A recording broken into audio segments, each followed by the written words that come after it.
नमस्कार विद्यार्थी मित्रांनो, पाठीमागच्या व्हिडिओमध्ये आपण सूक्ष्म अर्थशास्त्राची वैशिष्ट्ये काय ते अभ्यासली होती।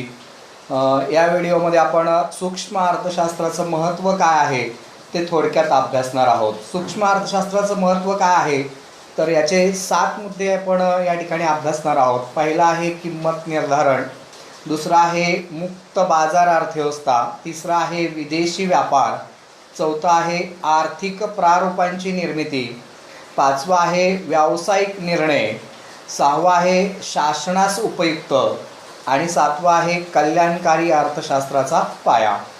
या 7 मुद्द्यांच्या आधारे आपण त्याचं स्पष्टीकरण करणार आहोत। सूक्ष्म अर्थशास्त्राचं महत्त्व आणि थोडक्यात उपयोग काय होतो, कोणकोणत्या ठिकाणी होतो याचा अभ्यास आपण या ठिकाणी करणार आहोत। पहिला आहे किंमत निर्धारण।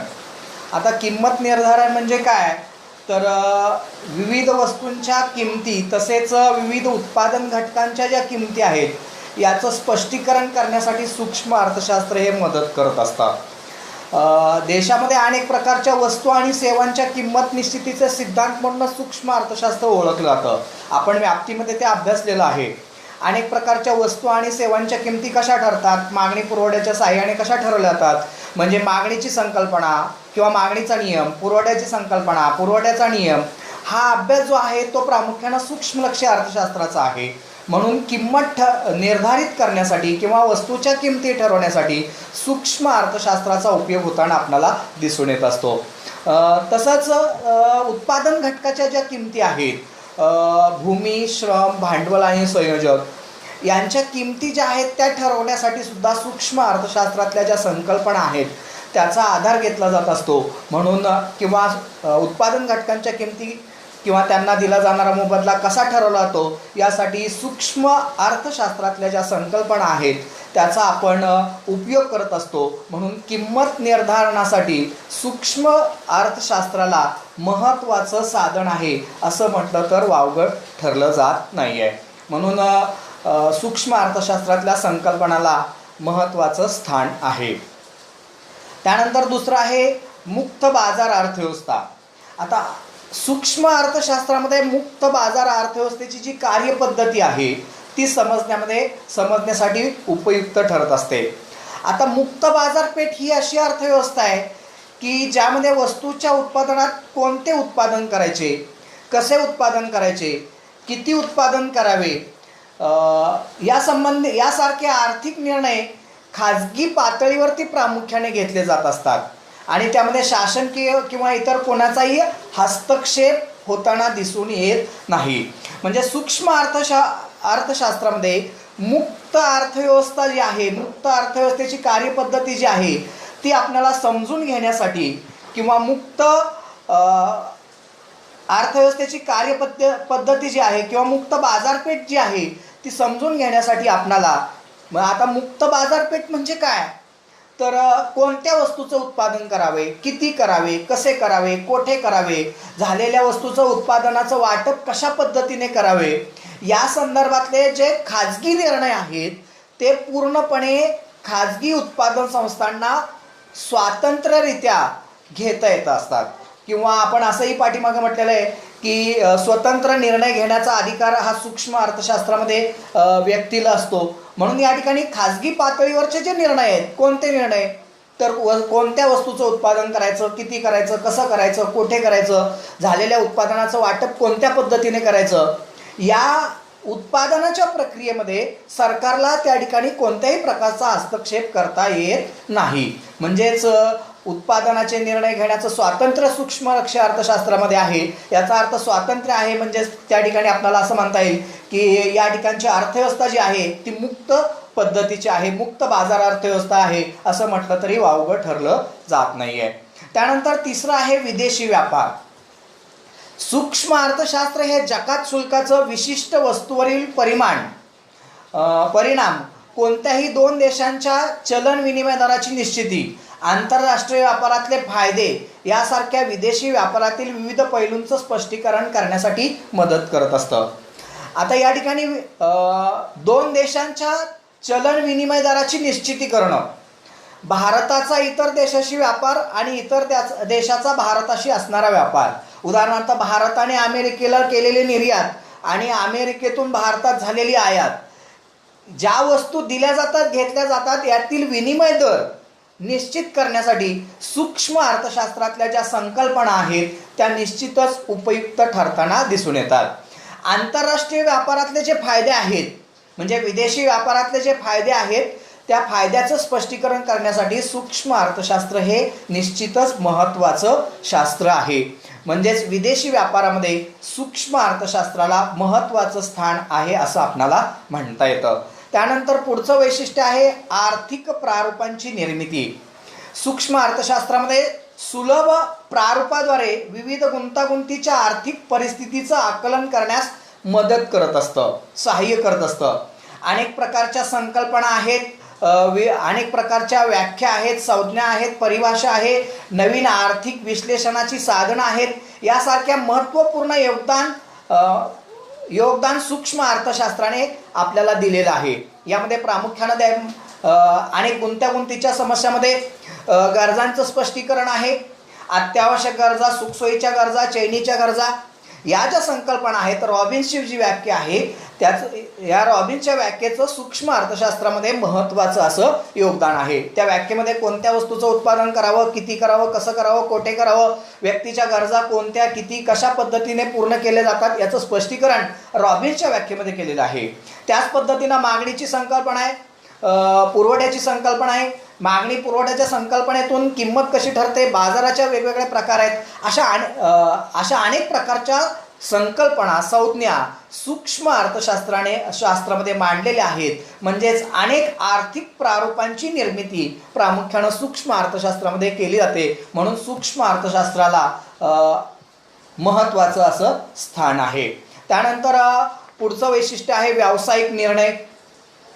व्यावसायिकांना महत्त्वाच्या दृष्टिकोनातून विचार केला तर महत्त्वपूर्ण व्यावसायिक निर्णय जे आहेत ते घेण्यासाठी सूक्ष्म अर्थशास्त्रातले जे सिद्धांत आहेत ते अनेक प्रकारचे मदत करत असतात.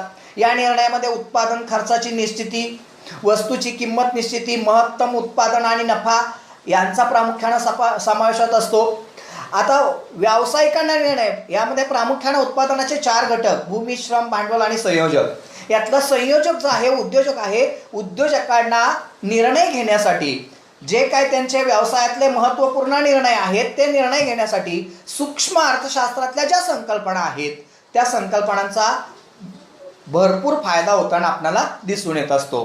उदाहरणार्थ नफा कोणत्या पद्धतीने मिळवायचा, नफ्याचा मोबदला कशा पद्धतीने मिळतो, मग नफ्याचे सिद्धांत, प्राध्यापक नाईट यांचा नफ्याचा सिद्धांत असेल किंवा धोका व अनिश्चितता पत्करण्याबाबतचा सिद्धांत असेल, नफ्याची प्राप्ती कशा पद्धतीने होते, महत्तम उत्पादन आणि जास्तीत जास्त नफा कसा मिळवायचा या संदर्भातल्या संकल्पना, यासाठी लागणारी मागणीच्या लवचिकतेची संकल्पना असेल, कोणत्या वस्तूंची मागणी अलौकिक आहे, बाजारपेठेत कोणत्या वस्तूंची मागणी ताठर आहे, अशा वस्तूंची उत्पादकता वाढवणं, जास्तीत जास्त नफा मिळवणं, म्हणजे मागणीच्या लवचिकतेची संकल्पना, लवचिकतेचे प्रकार, अशा अनेक प्रकारच्या ज्या संकल्पना आहेत, मागणीची संकल्पना आहे, उत्पादनाची संकल्पना आहे, पुरवठ्याची संकल्पना आहे, अशा अनेक प्रकारच्या संकल्पनांचा अभ्यास हा सूक्ष्म अर्थशास्त्राचा प्रामुख्याने अभ्यास आहे.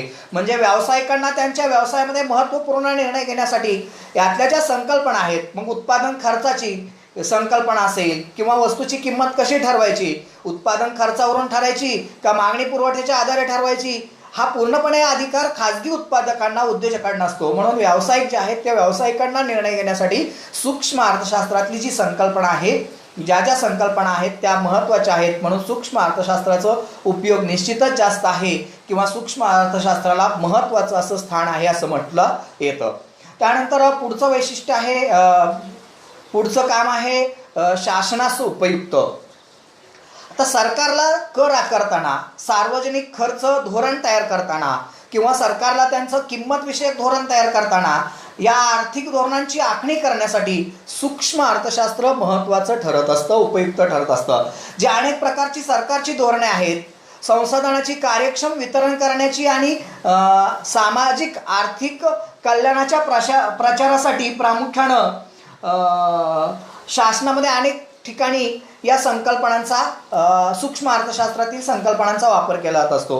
आता कर आकारताना कोणत्या व्यक्तीवरती किती कर आकारावा, कोणत्या व्यावसायिकावरती किती कर आकारावा, म्हणजे कर आकारण्यासाठी मागणीच्या लवचिकतेची संकल्पना असेल किंवा मागणीची संकल्पना असेल, पुरवठ्याची संकल्पना असेल किंवा खर्चाची संकल्पना असेल किंवा सरकारचं किंमतविषयक सरकारला धोरण ठरवायचं असेल, तर त्यासाठी सरकारला या सूक्ष्म अर्थशास्त्रातल्या ज्या संकल्पना आहेत, मग खर्चाच्या संकल्पना असतील, प्राप्तीच्या संकल्पना असतील, या ज्या संकल्पना आहेत त्या संकल्पनांचा मोठ्या प्रमाणात आधार घेता येतो. म्हणून सरकारला कर विषयक धोरण ठरवण्यासाठी म्हणतो आपण, किंवा सार्वजनिक खर्च धोरण असेल किंवा अनेक प्रकारची किंमत विषयक धोरण जे आहेत, हे अशा अनेक प्रकारची धोरणं तयार करण्यासाठी प्रामुख्यानं सूक्ष्म अर्थशास्त्रातल्या ज्या संकल्पना आहेत किंवा सूक्ष्म अर्थशास्त्र हे निश्चितच उपयुक्त ठरतं असं आपणाला म्हणता येतं. पुढचं आहे कल्याणकारी अर्थशास्त्राचा आधार. सूक्ष्म अर्थशास्त्रामध्ये उपलब्ध साधनांचा पर्याप्त वापर करून समाजाचं महत्तम कल्याण कसं साधता येईल याचा अभ्यास प्रामुख्यानं सूक्ष्म लक्ष्य अर्थशास्त्र करताना दिसून येत असतं.